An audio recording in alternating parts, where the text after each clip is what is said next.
तो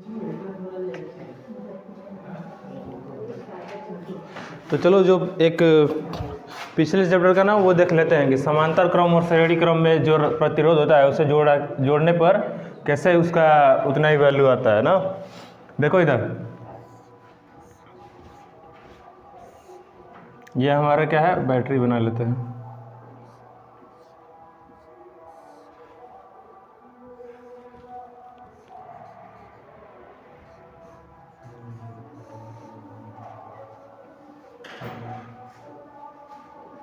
यहाँ से हमारा भी विभवांतर है, ठीक, इसमें I करंट जा रहा है ना। तो देखो कैसे लिखोगे ना, पहला नंबर तो ये मान लेते हैं R1 है, ये R2 है ना, ठीक। इधर देखो ऐसे दिया रहेगा और पूछ देगा ना कि जो ये है प्रतिरोध का जो आता है R equivalent R1 plus R2, इसको सिद्ध करें ना। या तुम लोग के दीर्घ में 5 नंबर का क्वेश्चन आ जाता है ना, ठीक। तो इसको देखो कैसे लिखते हैं। पहले जो लिखेंगे कि R1 एंड R2, R1 और R2 हमारे पास दो प्रतिरोध है, इसे लिखते चलो। दो प्रतिरोध हैं और भी हमारे भी विभवांतर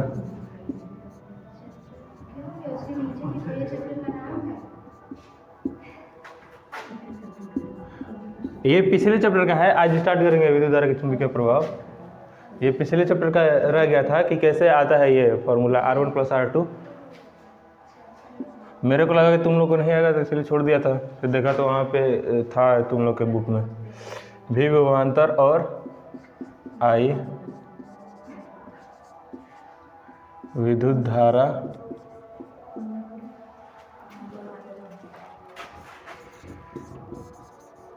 विद्युत परिपथ में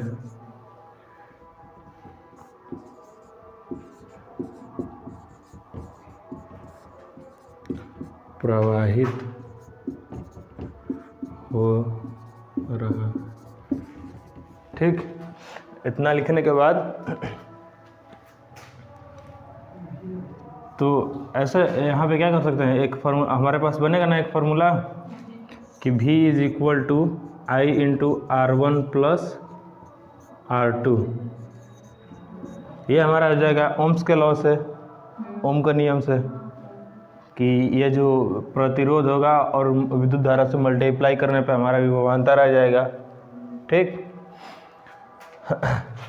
अब देखो एक चीज़ इसमें हमको लिखना पड़ेगा, यहाँ पे लिख लेंगे इसलिए, मतलब ना जैसा कि हम जानते हैं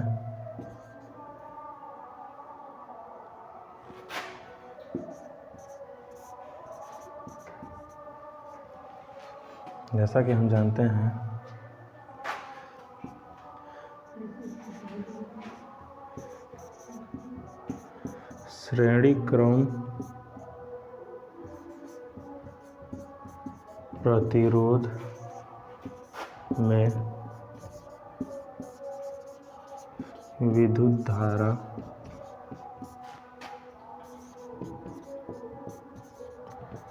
बराबर होता है।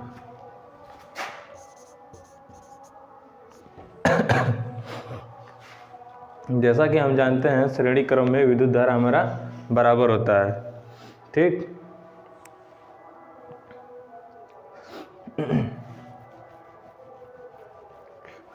हो गया ना यहाँ तक।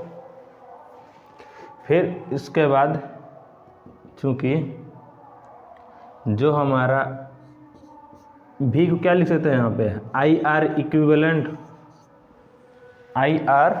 इक्विवेलेंट लिखेंगे तभी ना हमारा भी आएगा पूरे परिपथ का, ठीक। IR इक्विवेलेंट भी को लिख सकते हैं यहाँ पे, ठीक। फिर उसके बाद IR1 इसका विभवांतर, इसको अगर हम वोल्टमीटर से नापते हैं इसका विभवांतर और इसका विभवांतर दोनों का जब योग करेंगे ना तो इसका विभवांतर आएगा। मान लेते हैं ये V1 है और ये V2 है, ठीक। देखो इसमें एक चीज़ हमको पहले से पता होता है कि जैसा कि हम जानते हैं कि श्रेणी क्रम में प्रतिरोध विद्युत धारा श्रेणी क्रम में प्रतिरोध विद्युत धारा बराबर होता है। जो श्रेणी क्रम होता है ना प्रतिरोध, उसमें ना दोनों में विद्युत धारा हमारा क्या होता है, बराबर होता है, समझे, ठीक। तो वही हमको लिखना पड़ेगा। तो इसका मतलब जो IR1 होगा, ये जिसमें R1 जितना R1 में फ्लो होगा विद्युत धारा, उतना ही हमारा कितना जो विद्युत धारा होगा वो R2 में भी बहेगा ना, प्रवाह होगा, ठीक। तो ये इसको और इसको, ये क्या है हमारा V1 है, ये मान लेते हैं अगर V1 है ये, और ये हमारा V2 है। तो हम क्या बताएं कि V1 और V2 को जब जोड़ेंगे तो हमारा क्या होगा, V आएगा, ठीक। और V को हम कैसे लिखते हैं, V को हम लिख सकते हैं ना, V = I × R इक्विवेलेंट, ठीक। अगर ये दोनों प्रतिरोध को हटा के एक ऐसा हमको प्रतिरोध रखते हैं, वही नहीं रखना होता है हमको। देखो जो हमारा परिणामी प्रतिरोध निकालने का मतलब ये है ना कि हम इन दोनों प्रतिरोध को हटा के एक ऐसा प्रतिरोध रखें जो इन दोनों के वैल्यू के हमारा क्या हो, बराबर हो। तो वही होता है। अगर हम V = ये जो हमारा विभवांतर है पूरा पहला दे रहे हैं ना परिपथ में, ठीक, V प्रतिरोध अरे V विभवांतर हम दे रहे हैं, और वो हमारा क्या है I और R इक्विवेलेंट, इन दोनों के जो है परिणामी प्रतिरोध उसके बराबर होगा, उस तो हमारा क्या आ जाएगा, विभव आ जाएगा। तो वही चीज़ हमको लिखना है यहाँ पे कि जो V1 है, V1 + V2 करेंगे तो हमारा क्या आ जाएगा, V आ जाएगा। तो ये हमारा क्या है, V है, ये V1 है, I × R1, ठीक, यहाँ से V1 आएगा, और I × R2 करेंगे तो V2 आएगा, ठीक। तो ये किए, तो इसको क्या लिख सकते हैं, IR इक्विवेलेंट, समझ में आ रहा है ना कहाँ से आया, R1 + IR2, ठीक। अब देखो यहाँ से R इक्विवेलेंट = I, दोनों में क्या है, सेम है ना, बताया ना कि दोनों में सेम है, विद्युत धारा हमारा क्या है, दोनों प्रतिरोध से बराबर जा रहा है, इतना समझ आ रहा है ना, ठीक। तो I को कॉमन ले सकते हैं, R1 + R2, ठीक। ये I से ये I खत्म, तो हमारा R इक्विवेलेंट क्या आ गया,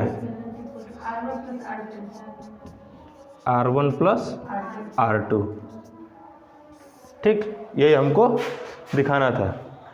चलो उतार लो, ये 5 नंबर में ना आ जाता है कि प्रूफ करें, ठीक। अच्छा पहले उतार लो, जहाँ नहीं समझ आएगा मैं बता दूंगा कहाँ से नहीं समझ आएगा। बस तुम लोग को बस ये अभी इसके लिए ये जानना है कि जैसा कि हम जानते हैं कि श्रेणी क्रम में प्रतिरोध विद्युत धारा श्रेणी क्रम प्रतिरोध में, हाँ, श्रेणी क्रम प्रतिरोध में विद्युत धारा बराबर होता है, समझ गए ना। और जो समांतर क्रम होता है उसमें क्या होता है, हमारा विभवांतर बराबर होता है। तो उससे उसको प्रूफ करेंगे।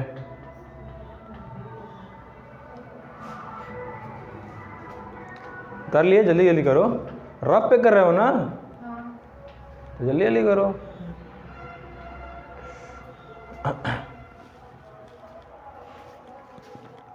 मज़ा नहीं आ रहा ना रटने वाला पटा मज़ा नहीं आता यार।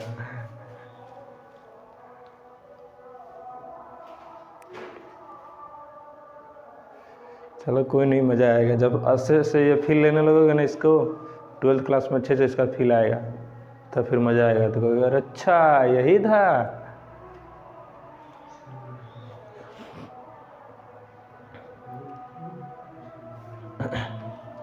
चले आगे बढ़े, ऊपर मिटा देना। ऐसे नोट्स नहीं बनाया जाता है, तुम लोग कितनी बार बोले। जब समझ गई चीज़ें तो तुम लोग याद हो जानी चाहिए, तुरंत फटाक फटाक लिख दो। हाँ कहीं भूले तो वहाँ पे देख लो, अच्छा ये क्या था। और इसको 2-3 बार प्रैक्टिस कर लेना, मतलब ना बहुत ज़्यादा चांस है कि ये आता है 5 नंबर में। इस चैप्टर से यही पूछता है, ये पूछेगा नहीं तो ओम्स का नियम पूछेगा, ओम का नियम 5 नंबर में ना। हाँ वो कैसे सिद्ध करेंगे, देखो वही सिद्ध करा दें।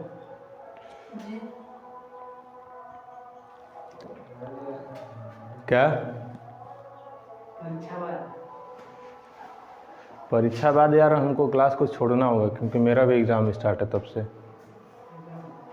समझे। तो कुछ क्लास छूटेंगी। तो तुम लोग का स्केड्यूल क्या है परीक्षा का? तुम लोग का स्केड्यूल क्या है, मिला है स्केड्यूल? कल भी परीक्षा है तुम लोग का? कब से छुट्टी हो जाएगा? 1 बजे छुट्टी हो जाएगा, फिर घर चले जाओगी? तो एक काम करो, हाँ कोचिंग आ जाओ, इसलिए कि मैं सोच रहा हूँ अभी तुम लोग का सिलेबस थोड़ा सा और जितना ज़्यादा से उतना पढ़ा दूँ, फिर उसके बाद मेरे को भी छुट्टी लेना पड़ेगा। मेरा भी एग्ज़ाम स्टार्ट हो रहा है 29 से, मेरा जेईई मेन है, पढ़ने जाना पड़ेगा। फिर उसके बाद चलो हो गया पूरा। चलो आज से नहीं, मतलब कल ही से, कल भी होगा ना? तो आज से फिर कल से। आज कैसे पता चलेगा सबको? कल से। ठीक है तब आ जाओ। मेरे को क्या है, मेरे को तो और बेहतर होगा जितना जल्दी सिलेबस खत्म करूँ। अब आते हैं कौन सा, समांतर क्रम में ना। इधर देखो,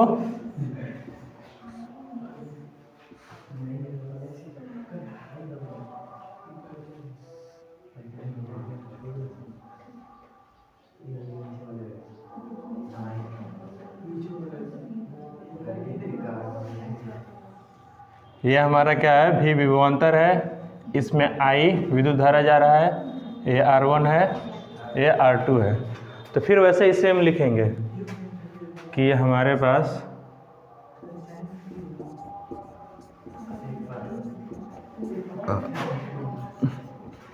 R1 और R2 प्रतिरोध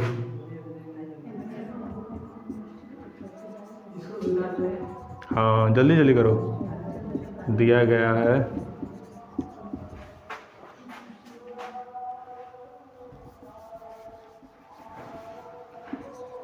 भी विभवांतर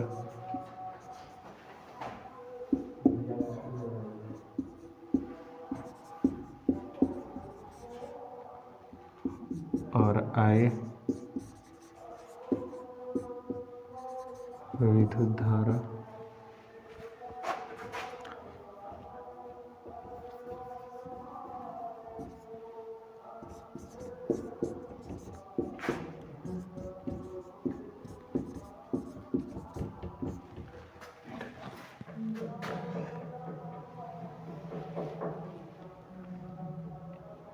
फिर यहाँ से क्या लिख सकते हैं, जैसा कि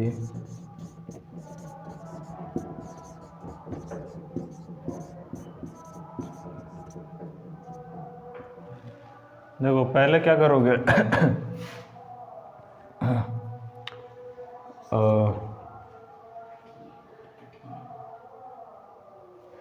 अगर मान लो ये हमारा I करंट जा रहा है ना, थोड़ा देर के लिए इधर देख लो, देखो इधर फिलहाल देखो, हमारे विद्युत परिपथ से यहाँ से, मतलब पूरे में विद्युत परिपथ में हमारा I करंट जा रहा है ना, ठीक समझाया। अब यहाँ पे क्या होता है ना, एक किरचॉफ लॉ रूल लगता है, कुछ I करंट, कुछ I विद्युत धारा इधर जाएगा R1 में, और कुछ I इधर जाएगा R2 में ना, और दोनों जब यहाँ से निकलेंगे तो फिर हमारा I हो जाएगा, ठीक। अगर मान लेते हैं यहाँ पे I1 जा रहा है, ठीक, और यहाँ पे इस वाले में I2, ठीक, तो ये जब दोनों को जोड़ोगे ना I1 प्लस I2, तो हमारा क्या आ जाएगा, I आ जाएगा, ठीक। तो जैसा कि हम जानते हैं समांतर क्रम में, ये ना थोड़ा नीचे लिखना है, जैसा कि हम जानते हैं के बाद फिर नीचे में लिखना ना, यहाँ से लिखा जाता है समांतर क्रम में विभवांतर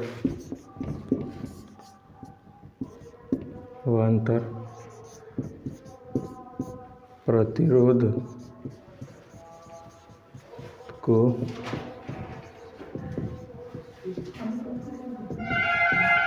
बराबर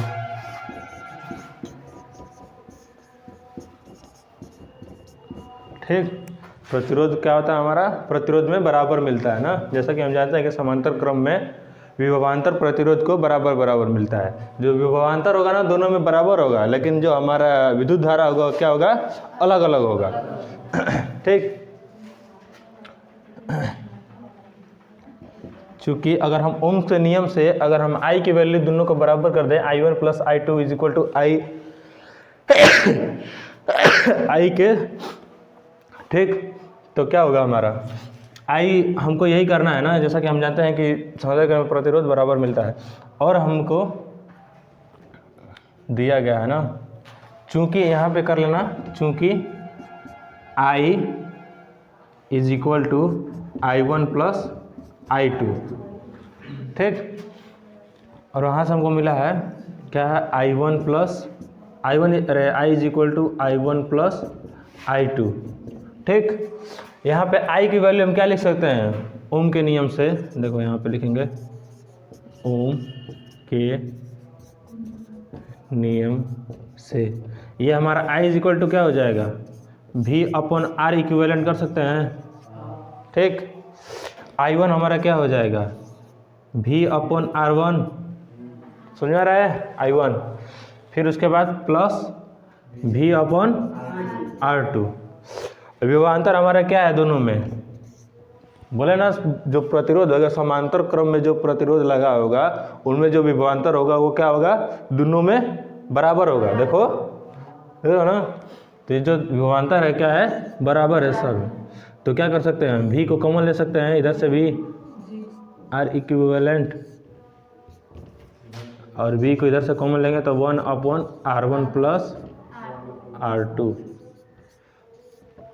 ये हो जाएगा। V से भी हमारा ख़त्म, ठीक। तो हमारा जो 1 अपॉन R इक्विवेलेंट आया वो क्या हुआ, 1 plus R1 plus 1 upon R2, ठीक, यही आता है ना। देखो हो गया, क्या लिखे हैं, अच्छा, जैसा कि हम जानते हैं।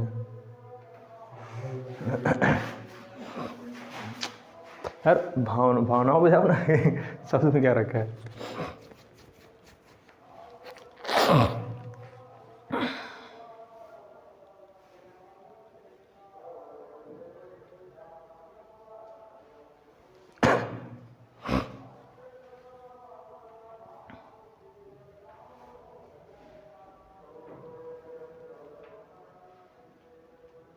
इसको ना 3-4 बार बिना लिखे देखे लिखने का कोशिश कर लेना ना, ठीक। There is a high possibility कि you will be asked this such type of question in your board exam। अरे इसकी बहुत ज़्यादा संभावना है कि ऐसे आपके बोर्ड के परीक्षाओं में पूछे जाएंगे सवाल।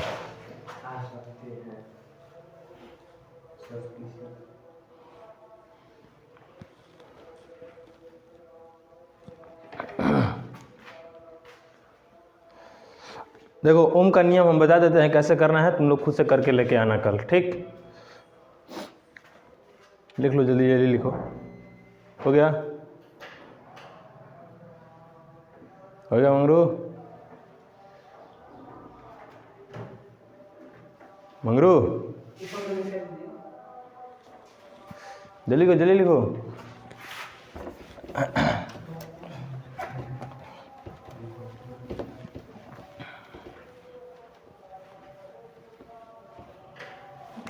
अब लगता है ना रिकॉर्डिंग देना बंद करना पड़ेगा तुम लोग को, क्योंकि जब रिकॉर्डिंग दे रहे हैं तुम लोग उसके आसरे में आ ही नहीं रहे हो क्लास से, कि हाँ भाई मिल ही नहीं जाएगा।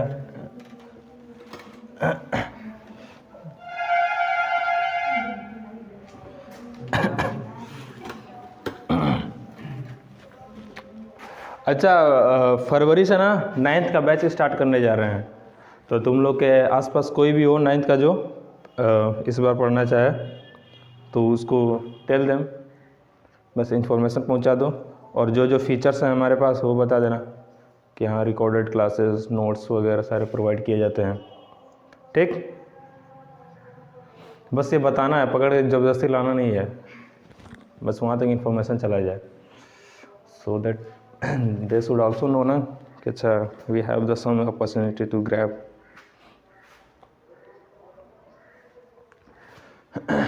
चलो ओम का नियम बता देते हैं कैसे करना है, कल तुम लोग करके लाना, नहीं हुआ तो फिर बताएंगे, ठीक। देखो मैंने बताया था कि जैसे जैसे हम भी बढ़ा रहे थे हमारा क्या बढ़ रहा था, आई। देखो इधर, ठीक। तो क्या बनाएगा ना, एक हमारे पास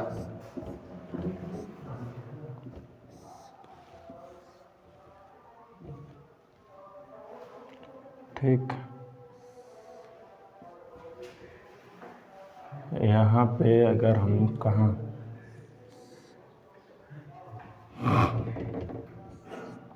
ये हमारा क्या है, वोल्ट मीटर, और ये हमारा एमीटर होता है ना, ठीक। वोल्ट मीटर क्या करता है, विभवांतर को नापता है ना, और एमीटर विद्युत धारा को, ठीक। तो क्या किया गया ना कि जैसे जैसे ऐसे सेटअप बनाया गया, ठीक। देखो इधर ऐसे सेटअप बनाया गया, फिर उसके बाद ना जैसे जैसे हम क्या कर रहे थे, देखो ये हमारा क्या होता है, सेल होता है ना, बैटरी होता है, नहीं सेल होता है। अब सेल के समूह को क्या बोलते हैं, दो सेल हो गया ये, तो इसको क्या बोलेंगे, बैटरी, ठीक। तो जैसे जैसे हम ना पहले क्या लगाया गया, इनिशियली खाली एक सेल लगाया गया इसमें, तो हमको कुछ करंट मिला, ठीक। फिर सेल बढ़ाया गया, तो फिर हमको क्या हुआ, जैसे एक सेल बढ़ाया तो करंट भी बढ़ गया, फिर और एक सेल लगाए तो फिर एक करंट बढ़ गया, फिर थोड़ा सा करंट बढ़ गया। तो जब इसी करंट को और जब विद्युत धारा के जब ग्राफ को ना प्लॉट किया गया, जैसे हम अगर ये हमारा भी है, विभवांतर है, और ये हमारा क्या है, आई है, यानी कि विद्युत धारा। तो जैसे अगर मान लेते हैं कि 20 वोल्ट का करंट दिए, तो हमारा क्या बना, मान लेते हैं कि 15 वोल्ट का बना ना, ठीक। नहीं यार फिर गड़बड़ हो जाएगा, मतलब 10 एम्पियर का करंट बना। 30 का दिए तो 15 का बना। तो जब इनको ना क्या बोलते हैं, मिलाया गया, जब यहाँ समझ लो सीधी ग्राफ पे करोगे तो सीधा आता है, तो ये क्या होता है, हमारा सीधी रेखा बनता है, ठीक। तो ये जो था हमारा सीधी रेखा आया, फिर ये हमको पता चला कि जो है ना दोनों में क्या है, हमारा डायरेक्ट रिलेशन है विभवांतर और हमारा विद्युत धारा में, ठीक। जैसे जैसे हम विभवांतर बढ़ाएंगे वैसे वैसे हमारा क्या बढ़ेगा, विद्युत धारा, ठीक। तो वहीं से हमारा फिर क्या रिलेशन आता है, ये कि V is to R I. मतलब पूरा ये तो कॉन्सेप्ट पूरा बताया है ना कि कहाँ से क्यों मतलब ये 20 देते हैं तो फिर 10 ही आता है एम्पियर, ये सारी चीज़ बता दिया है ना, कि प्रतिरोध आ जाता है फिर, ठीक। एक बार तुम लोग की किताब में दिया है, मैं थोड़ा लेमन लैंग्वेज में बता दिया हूँ, तुम लोग की किताब में दिया है, पहले खुद से बनाने की कोशिश करना, खुद से सिद्ध करने की कोशिश करना, अगर ना हो तो बुक से हेल्प ले लेना, ठीक। लेकिन करना ज़रूर, मैं चेक करूँगा फिर, ठीक सभी लोग। चलो फिर आज जाते हैं अपने आज के टॉपिक पे। तो मैंने पिछली कक्षा में बताया था तुम लोगों को कि हमारा जो आवेश होगा वो दो स्थिति में हो सकता है, दो स्थिति दर्शा सकता है। आइदर कि तुम्हारा आवेश क्या हो, स्थिर हो, और दूसरा क्या हो सकता है कि वो गति में हो। तो स्थिर जब आवेश होता है तो कुछ और व्यवहार दिखाता है, और जब आवेश जब गति में होता है तो क्या होता है, कुछ और आवेश दिखाता, कुछ और व्यवहार दिखाता है, ठीक। देखो मैंने ये Q आवेश हमारे पास अगर स्थिर है तो क्या करता है, अपने चारों तरफ क्या करता है, विद्युत क्षेत्र बनाता है, ठीक। और अगर हम कुछ भी इसमें लाते हैं तो क्या कर, आकर्षण प्रतिकर्षण, ये सारी चीज़ें हम लोग देख चुके हैं पहले अपने अध्याय में। अब इसमें क्या होता है ना, और ये सारी चीज़ें हम लोग देखे थे कि जब आवेश हमारा क्या है, स्थिर है, ठीक। आवेश को गति में लाए तो क्या बना, हमारा विद्युत धारा बन गया ना। जैसे ये आवेश का प्रवाह कराने लगे हैं, विद्युत धारा बना दिया वो, तो वैसे ही जब विद्युत धारा बनता है ना, जब आवेश को हम जब गति में लाते हैं तो वैसे ही एक उसका इफेक्ट होता है, क्या करता है वो, चुंबकीय प्रभाव उसके पास आ जाता है, चुंबकीय गुण आ जाते हैं उसके पास। जब तक कि आवेश को हम प्रवाहित नहीं करेंगे तब तक हम उसके पास क्या होगा, चुंबकीय गुण नहीं आएगा। समझ गई?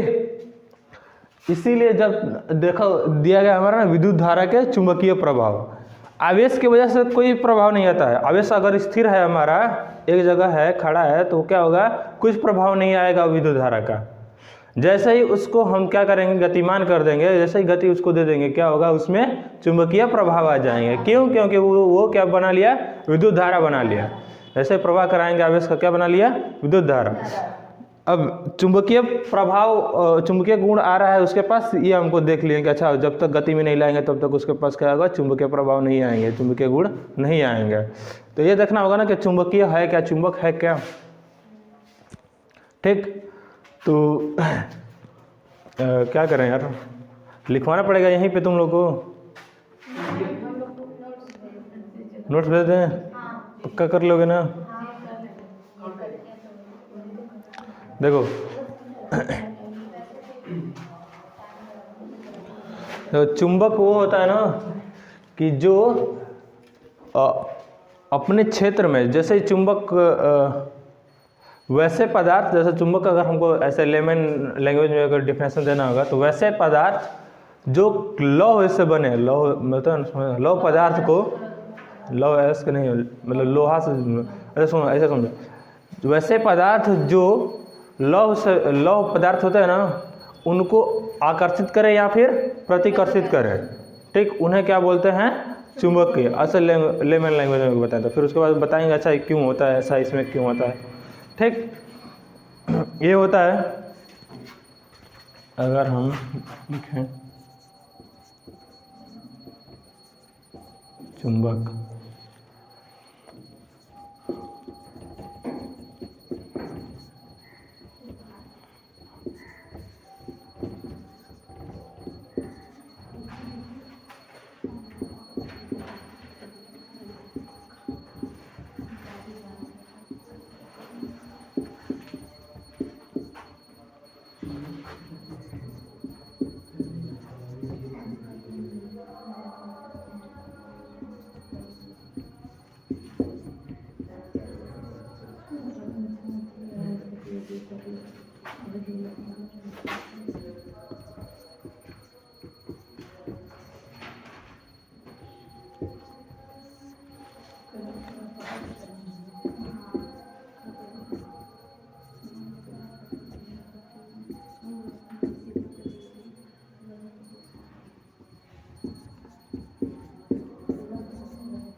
ठीक, चुंबक उसे कहते हैं जो किसी लौह, जो होता है ना पदार्थ जिसमें लोहे जैसा गुण हो, उससे क्या करते हैं, प्रतिकर्षण करेगा या फिर आकर्षण करेगा।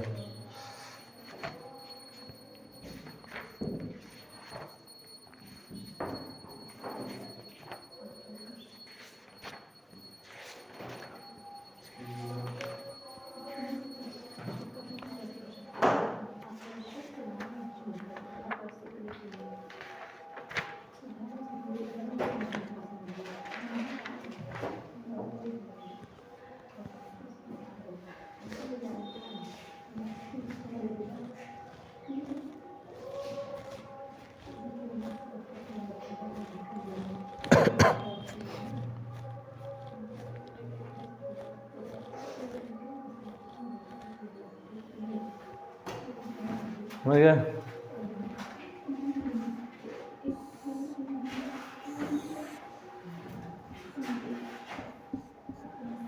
ठीक, जो चुंबक होता है ना उसके पास दो ध्रुव होते हैं ना, दो पोल होते हैं। एक हमारा क्या होता है, नॉर्थ होता है, एक और रहता है साउथ, यानी दक्षिणी ध्रुव और एक उत्तरी ध्रुव। इसके बाद ठीक, जो देखो मैं कुछ गुण बता रहा हूँ ना, चुंबक असल में होता क्या है। ठीक, जब भी कोई चुंबक होगा ना, चुंबक अगर एक जगह रखा रहे, देखो हम आवेश की वजह से नहीं बात कर रहे हैं, ये हमारा चुंबक पहले से है, अभी हम विद्युत धारा के चुंबकीय प्रभाव पे नहीं गए हैं, अभी हम लोग ये पढ़ रहे हैं कि अच्छा चुंबक होता क्या है। समझ गए? इधर देखो बिलाल, इधर देखो, ठीक। अभी हम क्या पढ़ रहे हैं कि चुंबक असल में होता क्या है, वो क्या कैसा व्यवहार दिखाता है ना, उसके बारे में पढ़ रहे हैं। अभी हम इस चीज़ पे नहीं गए हैं कि विद्युत धारा से कैसे चुंबक बनेगा ना, ये सारी चीज़ अभी नहीं देख रहे हैं। अभी हम देख रहे हैं चुंबक होता क्या है। तो देखो चुंबक क्या होता है, वैसे पदार्थ जो लौह पदार्थ को अपनी तरफ आकर्षण करे या फिर प्रतिकर्षण करे, ठीक। तो देखो ऐसे चुंबक होता है, देखो ना कभी जीवन में, ये क्या होता है ना, ये हमारा उत्तरी ध्रुव से निकलता है और दक्षिण ध्रुव में प्रवेश करता है, और ये अपने चारों तरफ ना एक चुंबकीय क्षेत्र बनाता है। जैसे वो बना रहा था ना विद्युत क्षेत्र, आवेश अपने चारों तरफ, वैसे ही जो चुंबक होगा ये अपने चारों तरफ क्या बनाएगा, विद्युत क्षेत्र बनाएगा, जिसके क्षेत्र में, जैसे इसके क्षेत्र में कोई और लौह अयस्क आएगा, वो क्या करेगा, उसको आकर्षित करने लगेगा, ठीक। समझा क्या?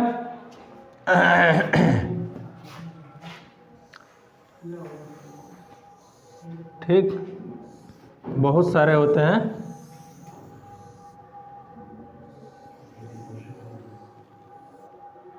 यह क्या करेंगे, यहाँ से निकलेंगे और इसमें एंटर करेंगे, ठीक।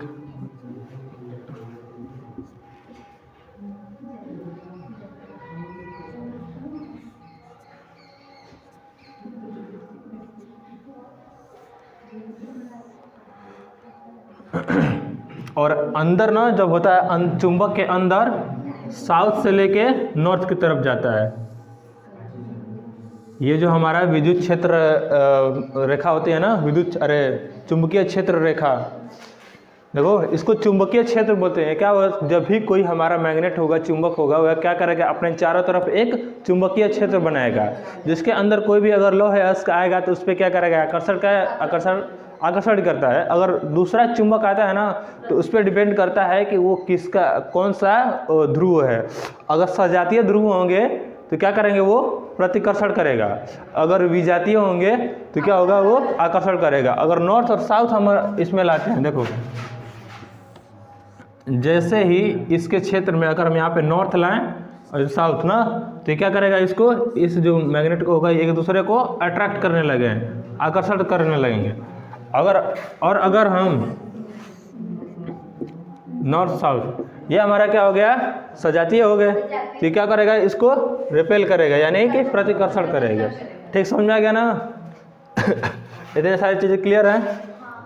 तो अब ना कुछ इसके गुण होते हैं, चुंबकीय क्षेत्र लाइंस के, चुंबकीय क्षेत्र रेखा के कुछ गुण होते हैं, ठीक। इनके गुण, जो पहला गुण है, लिखो जल्दी लिखो। इतना चीज समझ में आ गया ना कि चुंबक क्या होता है, चुंबकीय क्षेत्र क्या होते हैं ना। जब भी कोई हमारा चुंबक होगा, वो क्या करेगा, अपने चारों तरफ एक ऐसा क्षेत्र बनाएगा जिसमें कि अगर कोई बाहरी लौह अयस्क आते हैं तो वो क्या करेगा, उनको आकर्षित करेगा, ठीक। इतना चीज समझ में आ गया? लिख लो, इसको लिख लो, जल्दी लिखो, बोल रहा हूँ ना। टॉपिक डालो, विद्युत क्षेत्र, चुंबकीय क्षेत्र लिखो। हो गया? चुंबकीय क्षेत्र लिख लिए? लिखो। वैसा क्षेत्र,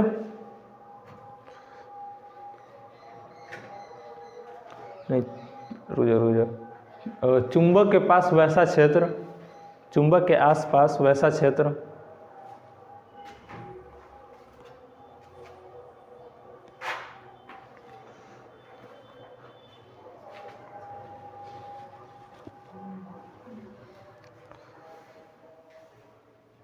हो गया, जिसके अंदर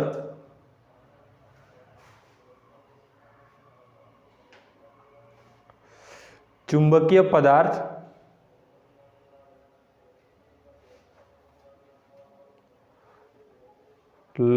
लौह से बने पदार्थ को आकर्षित करते हैं,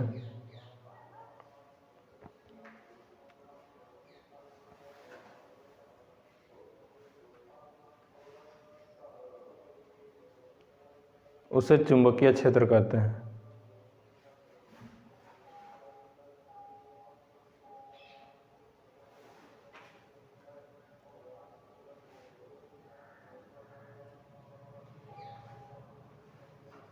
और चुंबकीय क्षेत्र कैसे बनता है? ये चुंबकीय क्षेत्र रेखा से ना, ठीक।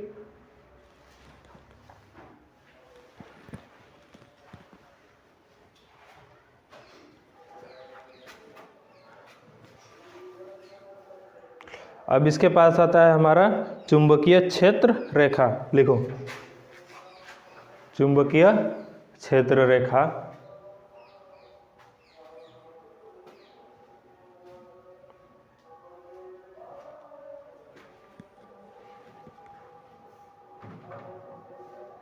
हो गया, बोले। चुंबकीय क्षेत्र रेखा वैसी रेखाएं हैं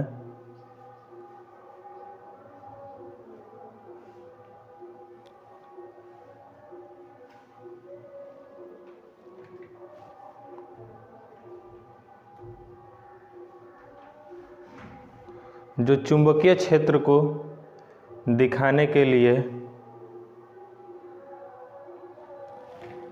प्रयोग में लाया जाता है।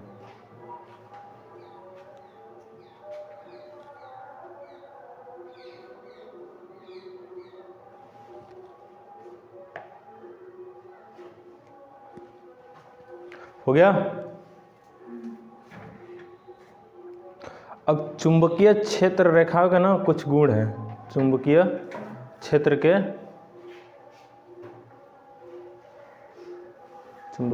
के हैं कि चुंबक के हैं?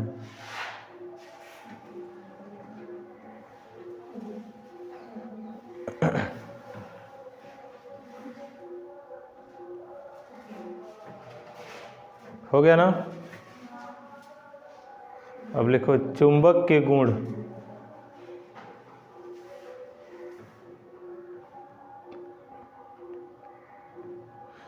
चुंबकीय क्षेत्र कर लेना, चुंबकीय क्षेत्र के गुण। पहला गुण लिखो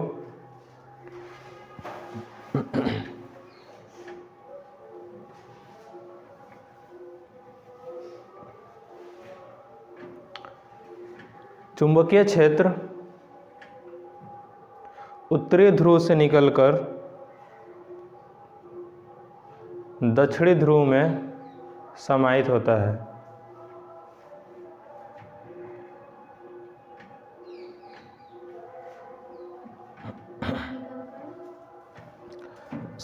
दक्षिणी ध्रुव में समाहित होता है। और एक ध्रुव किसके हैं?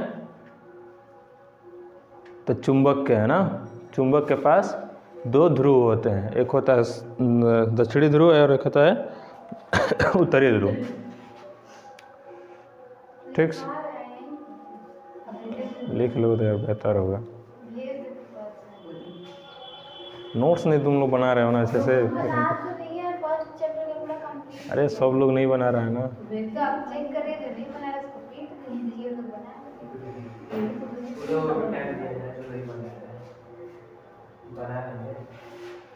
बना लेंगे, फिर नहीं बनाओगे ना। बैकलॉग एक बार क्रिएट हो गया ना तो नहीं। मतलब तुम लोग की बेहतरी के लिए दे रहा हूँ कि अगर जल्दी से बना लोगे तो जल्दी पढ़ा दूंगा, अच्छे से तुम लोग को समझा दूंगा। अब लिखवाने में फिर इसमें टाइम जा रहा है, अब फिर समझा नहीं पाऊंगा। सिलेबस तो भाई उतने ही टाइम है ना, हमारा टाइम तो कांस्टेंट है ना। अच्छा ठीक है, भेज देंगे, यहाँ से लिख लेना चुंबकीय प्रभाव। थोड़ा सा ना मैं अपने से लिखवाया हूँ, तो ऐसा होगा ना कि वहाँ पे थोड़ा सा लैंग्वेज में डिफरेंस होगा। मतलब यही होगा, लैंग्वेज में थोड़ा सा डिफरेंस होगा। तो इसके बाद की जो चीज़ें होंगी ना, यहाँ से लिख लेना। विद्युत धारा के, अरे जो चुंबकीय क्षेत्र के जो गुण है वहाँ से लिख लेना ना, उसके बाद से उससे लिख लेना, ठीक। तो देखो क्या क्या होता है गुण, अभी समझा देता हूँ। देखो जो विद्युत चुंबक होगा ना, जो वो क्या होगा, उसमें एक गुण होगा कि जो उत्तरी ध्रुव से निकल के जो चुंबकीय क्षेत्र रेखा जो है वो क्या करेगा, उत्तरी ध्रुव से निकल के दक्षिणी ध्रुव में जाएंगे। और चुंबक के अंदर क्या होगा, दक्षिणी ध्रुव से उत्तरी ध्रुव की तरफ। बाहर में क्या होगा न, उत्तर से उत्तर, अंदर में क्या होगा दक्षिण से उत्तर। अब देखो चुंबकीय प्रभाव ना वहाँ पे बहुत ज़्यादा होगा जहाँ पे हमारा विद्युत क्षेत्र लाइंस क्या होंगे, ज़्यादा होंगे। इसके पास जितना नज़दीक आते जाएंगे उसके पास क्या होगा, विद्युत क्षेत्र, अरे क्या बोलते हैं, चुंबकीय क्षेत्र रेखा जो होंगे वो क्या होंगे, ज़्यादा होंगे। चुंबकीय क्षेत्र सघन होगा ना तो क्या होगा, हमारा चुंबकीय बल जो होगा वो ज़्यादा लगेगा। इतना से समझ में गया। फिर उसके बाद और क्या आता है, ये हो गया कि जो अगर सजातीय ध्रुव होंगे तो क्या करेंगे, एक दूसरे को प्रतिकर्षण करेंगे, सजातीय बोले हैं, और विजातीय होंगे आकर्षण करेंगे। ठीक, ये चीज़ समझ में आ गया। और क्या है, बस इतना ही है लगभग। ठीक, और क्या है, हाँ और एक चीज़ देखो, जो हम उसमें विद्युत क्षेत्र पढ़ रहा था ना, तो उसमें क्या हो रहा था कि जो हमारा धन आवेश था उससे क्या हो रहा था, हमारा जो धन आवेश था उससे हमारा जो विद्युत क्षेत्र रेखा थी वो क्या हो रही थी, निकल रही थी। ठीक, और जो हमारा ऋण आवेश था उसमें क्या हो रही थी, आ रही थी।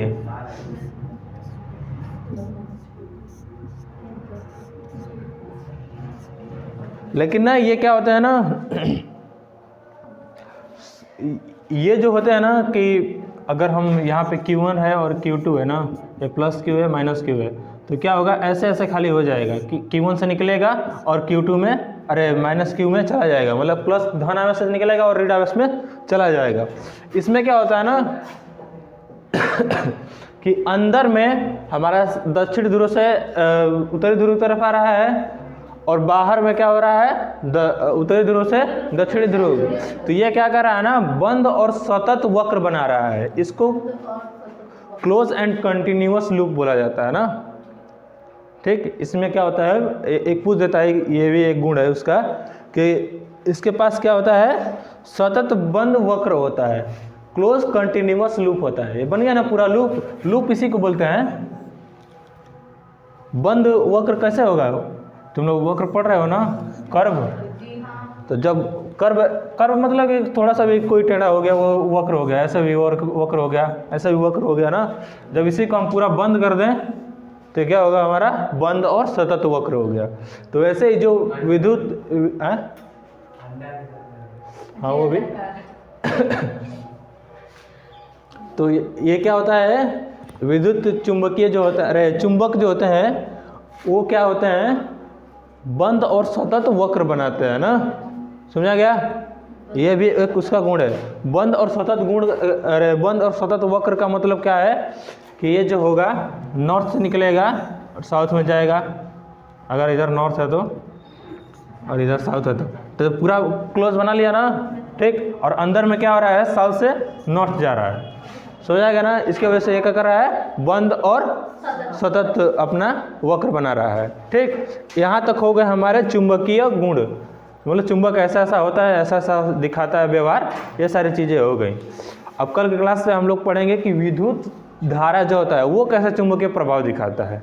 ठीक, अभी तो हम लोग पढ़ लिए कि अच्छा चुंबक होता है क्या है, ऐसे थोड़ी कि एक ही बार विद्युत धारा के चुंबकीय प्रभाव पढ़ने लगे, हम लोग को पता नहीं है कि जो चुंबक क्या होता है। ठीक, जैसे हम लोग को पहले जानना पड़ेगा ना कि अच्छा समोसा क्या होता है, तब ना हम बनाएंगे अच्छा समोसा है, ऐसे चीज़ें कैसा बनेगा। हमको पता नहीं है भाई, लंगड़ाता कोई खिला के कह देगा देखो एक ही समोसा, जानते नहीं हो ऐसा समोसा होता क्या है, बोले गुड़, उसका गुड़ डालेंगे, अच्छा मैदा से बनता है, ऐसा होता है, उसमें अंदर आलू के चोखे भरे जाते हैं। ठीक, तो वैसे उसको समोसा बोलते हैं। ठीक, कितना टाइम हो रहा है अभी टाइम होगा यार, 44 नहीं होगा, 8:44 के लगभग होगा, आई गेस। रुक जा भाई।